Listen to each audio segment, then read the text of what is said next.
Hey guys. Gracie's not here right now. I know she's usually in those.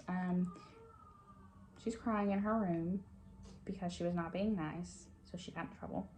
Um, but today's different was what? Anyways, today's video was going to be a little bit different. Anyways, I kind of wanted to give everyone a little bit of insight into our family because this is not something that we've ever really talked about or discussed with people that are not in our family.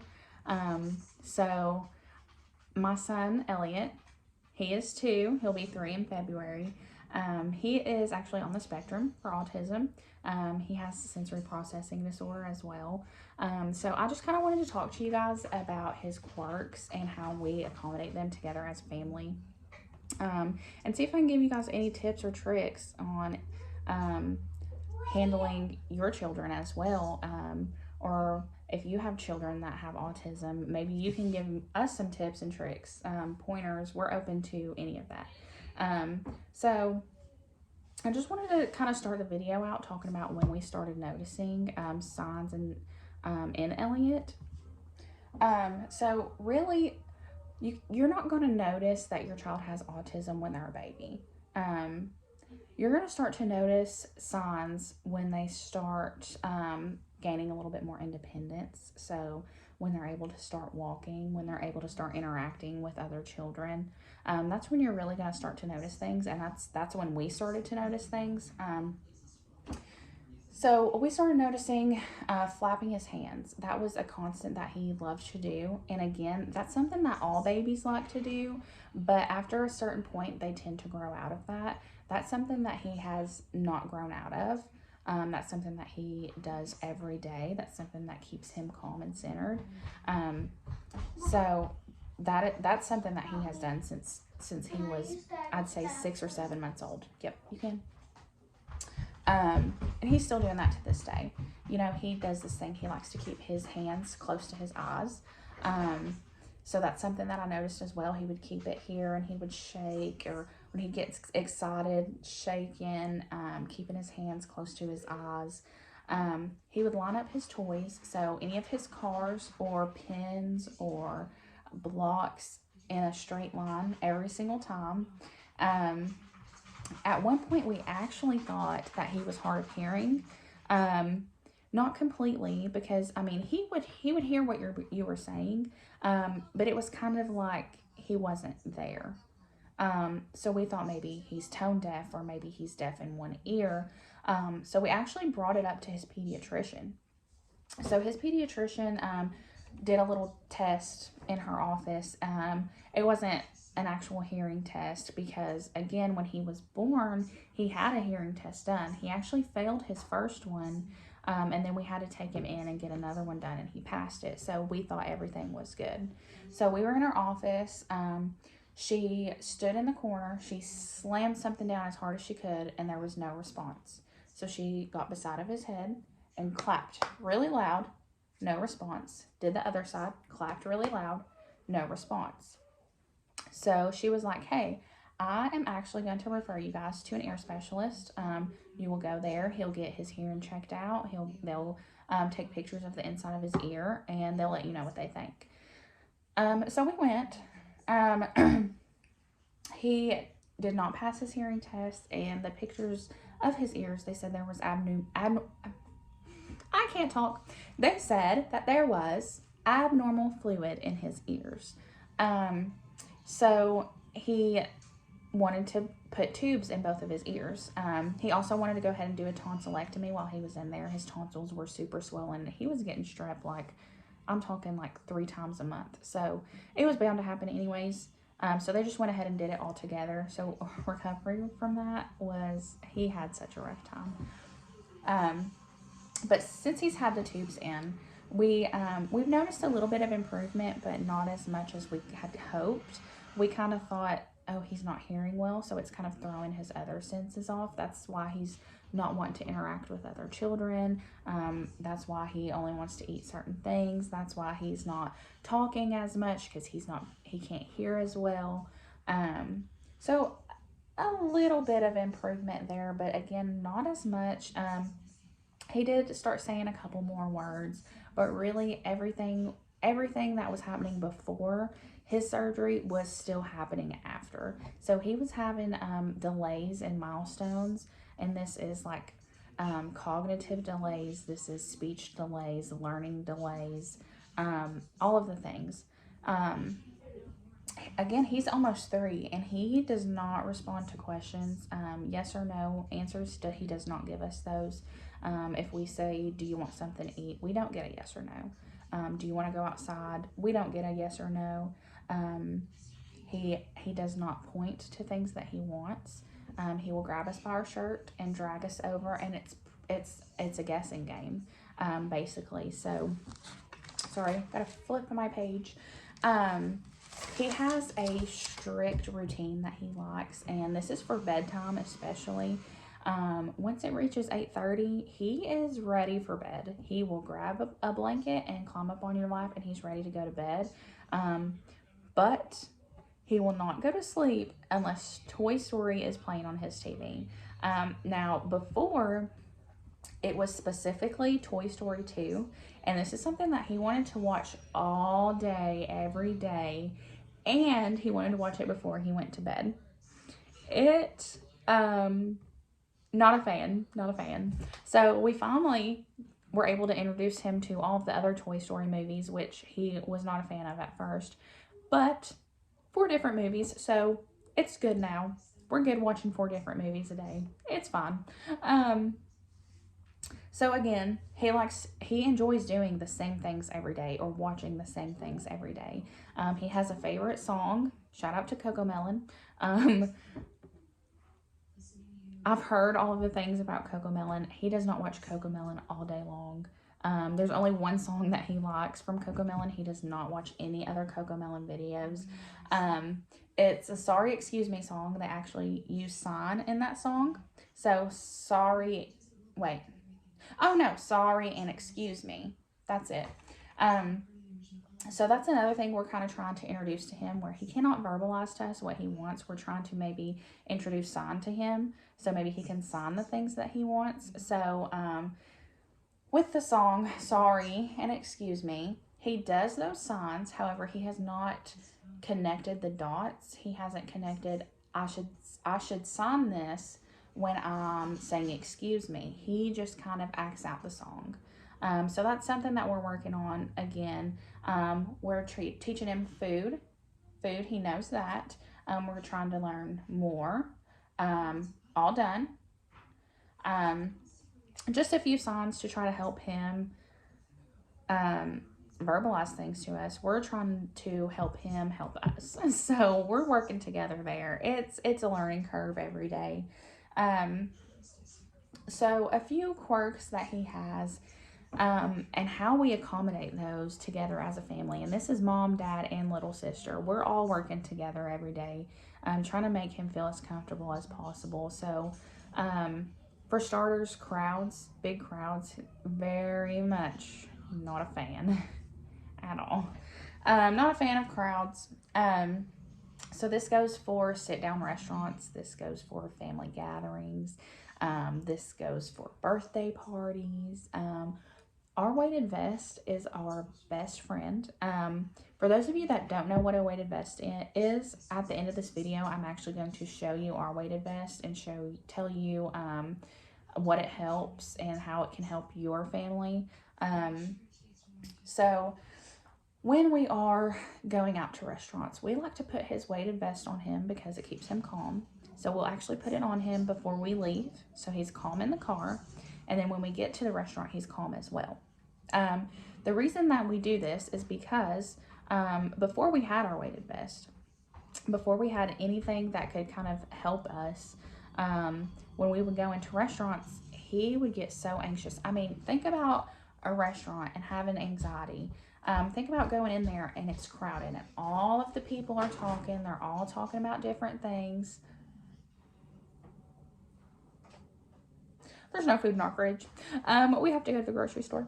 Anyways, just think about walking into a restaurant and you're little and you're super anxious and everyone around you is having all separate conversations. There's background music playing. There's TVs on everywhere. You get overstimulated, and he does. He does not like it at all. So before we had the weighted vest, we would go into a restaurant. As soon as we walked in, he would be crying. I mean, unconsolable until the food came out. When the food came out, he was A-okay. He was just ready to eat. So what we like to do is go to restaurants that actually bring out like complimentary rolls, or like Mexican restaurants, they bring out chips and salsa. Because he will cry until that food gets there. You need me to open it, baby? He will cry until that food gets there unless he's got his weighted vest on. So with the weighted vest, it centers him. It keeps him calm. That's that's the major thing that has helped our family. So as far as crowds go, again, if we're going to family gatherings, yeah, you can have it. If we're going to family gatherings, we bring the weighted vest with us as well, and we also bring a comfort item, so a toy that he likes to play with. He actually has a Woody doll that he loves. He plays with all day long. So we like to take that with us whenever we're going somewhere where we know he's going to be anxious. We know there's going to be a lot of people. So we'll bring that. So what he likes to do when we go to family gatherings or birthday parties, he likes to isolate himself. So wherever the crowd is, he's as far away from that as possible with his comfort item that we brought. Or I'll give him my phone and he'll be watching Toy Story over there. Or playing games. He loves to play games. I will say, there's this game, like a Ryan's World game, and it's kind of like Temple Run. He is so good at that game. So that's like teaching him hand-eye coordination. So I'm A-okay with that. Play that while we're here. If that's what's keeping you calm, that's what's keeping you calm. If that's what you want to do, that's what you want to do. He's okay. So that's what we usually do. Now there is a certain point, if we stay there for a little while, there is a certain point where he's comfortable with where he's at, and he'll kind of come out of his shell a little bit, and he'll kind of start to play. That's not to say that he's playing with other children. That's saying that he's playing with the things that are there. I was skipping and then I fell. Okay. So playing with the things that are there. So birthday parties, again, I have pictures from his birthday party last year. He likes to stay super close to me at birthday parties.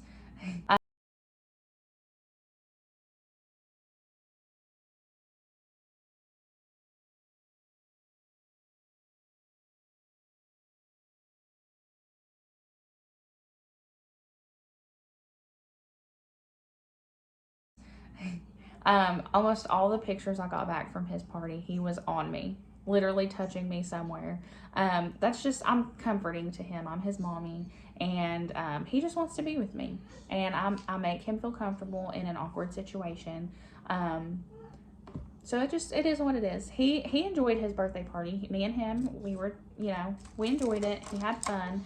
There was a few times that he got down and played with balloons, or kind of interacted a little bit with other people, and that's okay. I will say that I never ever force him to feel uncomfortable. So if he does not want to interact with other kids, I will never force him to do so. That's just going to make his anxiety worse. It's going to make him dread going to birthday parties or family gatherings even more than he already does. So I will never force him to do anything that he is not comfortable doing. That does not help the situation. That makes it worse.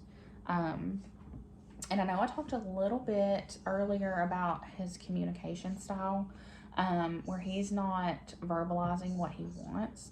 He drags us to whatever he wants, and we kind of have to guess what it is that he's wanting. So I will say, a long time ago, instead of asking him, what do you want, we would just hand him things. And I do not recommend doing that. This is what we do now. Instead of just handing him things until he takes it, we actually verbalize what it is that we're handing him. So if I'm handing him chips, I'm saying Cheetos. If I'm handing him applesauce, I'm saying applesauce. You have to verbalize that, or else they're not going to know to verbalize that. So that's been a big help here. I think that it's kind of starting to break him out of his shell as far as talking goes. He is starting to say a few more words, and I think that's because we as a family are verbalizing things to him. And I know, like I said earlier, we do not get answers to questions. We're still asking the questions. We still ask the questions even though we know we're not going to get an answer to it, because one day we will. And that is our hope with verbalizing all of the tasks and all of the questions and all of the statements that we do, because we're hoping to get answers back one day. And I know that we will. So I think doing that is the best way to help your child. Now, not all kids with autism have meltdowns. Elliott, however, does. Um, so his meltdowns consist of, throwing himself on the floor. He'll hit his head on the floor and hard. He'll hit his head on the floor really hard. He'll hit himself. He'll throw things. He'll hit us. He'll kick us. Anything that he can do to show that he's frustrated, he will do it. So we cannot prevent meltdowns from happening, but we can help with his meltdowns.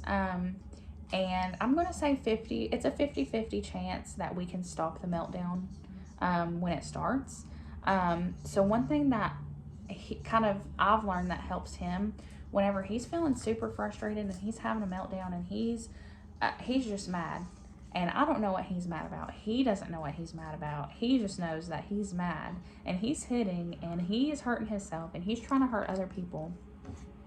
I hold his arms down to his waist. I keep him stabilized and I make direct eye contact with him. And I do not break eye contact. I hold him until he stops. And this is kind of getting him, I'm trying to make him focus on me because, again, I'm a constant for him and I keep him from feeling overwhelmed or overstimulated. So I'm trying to make him focus on me and try to forget all other things that are happening in the background. This is something that, again, it works 50% of the time. This is though the main thing that I found that works. So if that's not working, sometimes I'll just let him have his meltdown. As long as he's not hurting us, hurting his sister, hurting himself, or breaking things, I'm gonna just let him have his meltdown and get it out of the way. Because number one, he's feeling frustrated about something. He probably doesn't even know what it is. He just knows that he's feeling this way. So I'm going to let him get his emotions out for a couple of minutes. If he's screaming and crying for 5 minutes, he's screaming and crying for 5 minutes. It is what it is. I let him get his emotions out as long as he needs to, as long as he's not hurting himself or other people. However, if it does get to a point where he's wanting to hurt himself or he's hitting us and what I'm doing isn't working, I do go put him in a room by himself. I shut the door. He likes to turn the lights out. So we'll turn the lights out, shut the door, and he'll be in there 5 to 10 minutes. He'll come out when he's ready. As long as there's nothing in that room that he can hurt himself with or he can break, we put him in there. Again, we do not lock the door. We let him come out on his own.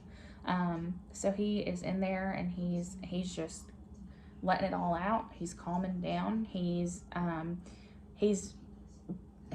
getting his anger out. And that's what we let him do. As long as he's not hurting anyone, have at it. Let your emotions out. One thing that I never ever want to do as a parent is to teach my children to bottle up their emotions and tell them that they're not allowed to show emotion. Because I think that's a lot of the reason why this generation is the way that it is because we were taught, if you cry, if you want to cry, I'm going to give you something to cry about. I don't know if you've ever heard that saying before, but if you cry, I'm going to give you something to cry about, meaning if you cry, I'm going to whip you. Doesn't work. Number one, that's just going to make your kid cry more. Number two, I don't think that's very good parenting, to be honest. I think it's a little bit lazy. But I just don't think that it's ever okay to hit your kid for feeling emotions, especially when we as adults, we get angry all the time. We cry all the time. We get upset all the time.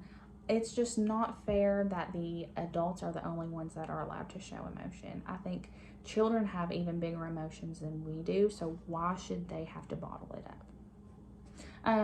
That's just welcome to my TED Talk. That's my TED Talk for the day. Anyways, back to the main topic of conversation. I wanted to also talk about how we do activities. Gracie loves to do activities. That's my 4-year-old.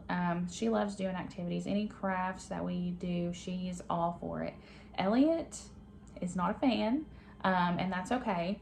However, just because he doesn't like to do it doesn't mean that we don't still try to get him to do it. So we like to sit them both down at their table. We put his vest on, try to keep him focused. And then again, we try to eliminate any and all background noise, so the TV's off, there's no music. This is to keep him focused on the task at hand and to keep him from getting overstimulated. So what he likes to do for activities, he'll sit there for a couple minutes, he'll do the activity, and then he'll get up and he'll go do something else, which we do let him do for a couple of minutes, and then we kind of bring him back to the table and have him continue to do the activity. That is just showing him that he can do what he wants to do as long as he also does what we want him to do. So he does end up getting the task finished. It just takes him a little bit longer, just because his attention span is like 4 seconds and he's on to something else. So that's what works for our family, letting him do what he wants to do as well as doing what we want him to do. It's just what works for us. It's worked great so far. We haven't had any complaints from him. So I think the hardest part about having a kid with autism is you really just at the end of a long day, I think the best thing is having your kids run up to you and tell you that they missed you or that they love you and give you kisses, which he does. He hugs me and stuff, but I think hearing I love you from your kid is like the best medicine. So it's hard as a parent to not know what they're thinking, or when you're away from them, they're not able to tell you what happened.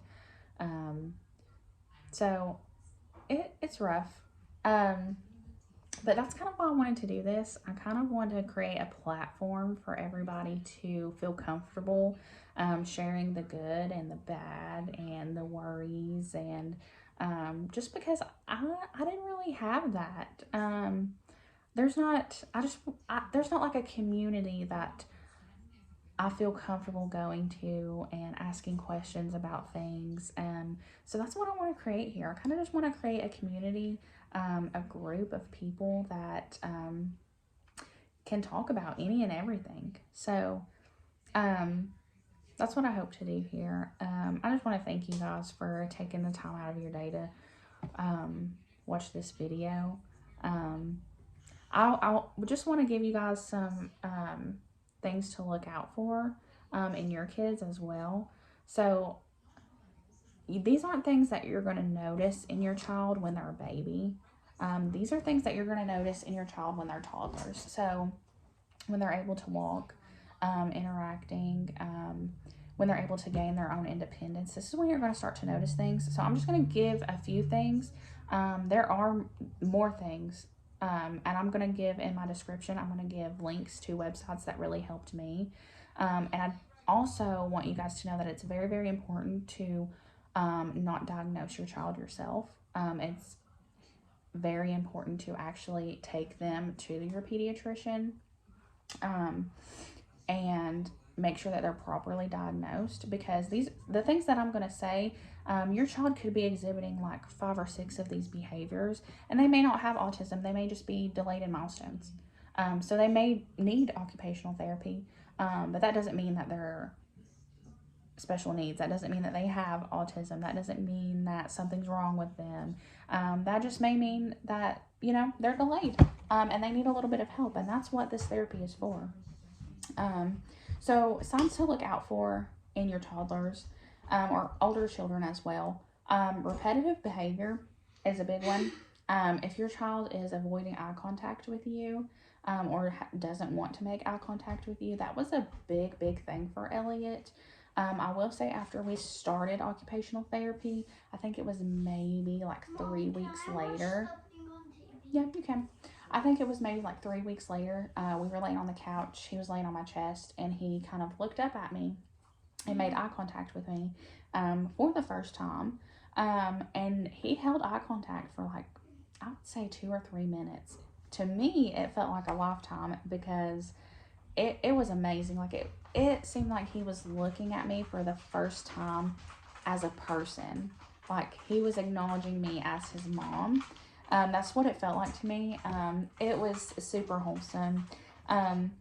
Anyways, so if you're noticing that your child isn't showing facial expressions, if you can't tell when your child is happy, if you can't tell when your child is sad or angry or upset, if your child's not doing pretend play, like playing doctor. One. Sorry, I got distracted. Anyways, if your child's not doing pretend play, so not playing doctor, not playing mechanic or stuff like that, if they're lining up their toys in a straight line and they're doing that daily, that's a daily routine that they have. If they are repeating phrases, I don't know if I mentioned this earlier. I might have, I'm not sure. Elliott's repeating phrase that he likes to do, he's been doing this since he could mumble. I'm saying, like, since he was like 6 months old, his thing is always ticka ticka, ticka ticka, ticka ticka, all day long. That's his thing. That's what he likes to do. Hand flapping, that's a big one. Now, I know a lot of babies do this. So a lot of babies do all of these things that I'm mentioning. However, it's when they don't grow out of doing them, that's what is cause for concern. So I think all babies flap their hands when they're excited. All babies do that. However, it's when they're like 2.5, 3, 4, 5 years old and they're still flapping their hands. That's when it's cause for concern. Not when they're 9 months old and flapping their hands because they're excited. That's different. So toe walking is another one that I've seen a lot. If they get upset over changes in routine, that's another one. Also, delayed milestones, even. So this is like learning, like cognitive, any of those delayed milestones. That's another sign. Um, Again, if your child is exhibiting multiple signs of this that I've just listed, that does not mean, I'm not telling you that your child is autistic. I'm just saying maybe you want to bring it up to your pediatrician. Maybe they're just delayed in their milestones, and they may tell you that therapy will help. They just need extra help getting on track to their milestones. So I will say early intervention is key in things like this. The earlier you get them into therapy or get them help, the better it's going to be for them. It has positive lifelong effects on children. Anyways, early intervention is key. Moral of the story, the quicker you get them help, the better off they will be. So make sure that you're talking to your pediatrician. Make sure that you're being honest. I know usually when you go in, your child goes in for a checkup, they give you a checklist of all the milestones that your child should be at. Make sure you're being honest in those. Those are there for a reason. So just make sure that you're being honest. I will say that when Elliott, whenever I first started bringing these up to Elliott, his pediatrician was kind of blew it off, and she was like, "Oh, he's a COVID baby. He's a COVID baby. That's normal, you know. Kids that were born around this time, around during when COVID happened, they weren't introduced to a lot of things socially, so it's very, very normal for them to be behind in milestones and all of this." And so at first, I kind of was like, okay, you know, it makes sense, but then it was like, okay, well, now I'm going to get him in daycare and see if that helps. And daycare for a year still didn't help. He was still doing the same things. So then I brought it up again, and then I was taken a little bit more seriously because I don't know. I just feel like a lot of times parents get blown off for certain things. So if you feel like you're bringing up concerns to your pediatrician or your child's pediatrician and you feel like they aren't listening, switch. switch to a different doctor. There's no harm in that. Switch to a different doctor and keep switching until you find someone that listens to you. Because especially as a young parent, a lot of times we get seen as, like, people see us as overreacting or being helicopter parents or not knowing what we're talking about. I mean, I'm only 23, so I am used to people seeing me that way. Um, but I still don't take no for an answer. If I think something is wrong and you're blowing me off, I will go to someone else. So just make sure that if you feel like your child isn't getting the best care and you feel like your child's pediatrician is not listening to you about these concerns, go to someone else. Um, let's see. So, anyways, I'm going to actually show you guys his weighted vest now. Um, and then I'm going to kind of tell you what it does and the effects and how it helps. So here's the weighted vest. His actually looks like this. It has dinosaurs on it. It's super cute. Looks like a little fisherman's vest. So the way that they weighted these, there's actually pockets lined on the inside and there's Velcro. So I'm going to open one up. They've actually weighed these and stuffed these with clay. I really like the idea of putting clay in these because it kind of molds to their body as they wear it. It's a little bit more comfortable. Elliott loves his. He's so excited to put this thing on. I mean, we put it on when we're doing haircuts. We put it on when we're cutting fingernails, and it's the best thing. It's worked for us. I'm not saying it's going to work for everyone. But if you've never heard of a weighted vest before and you think this might be good for your family, try it. So the weighted vest, it applies deep pressure to the nervous system, and it also helps support trunk stability. So lots of people can actually benefit from this. It's used for people for stress and anxiety. I know you've seen the weighted blankets. It's pretty much kind of like the same thing. This is just mobile. You can take it with you anywhere. People with Parkinson's have used it, dystonia, autism, sensory disorder. It's helped with a big, large demographic of people. So deep pressure, it just makes people feel calm. It's nice. It makes you feel like you're weighted. You're being held. You're being hugged really tight. And that really calms a lot of people. So with Elliott and his, where he's on the spectrum of autism, he can't process sensory information. So that makes performing everyday tasks really, really difficult. Even like learning makes it really difficult because they get so distracted. So they'll either have a lack of response or an over response to stimuli.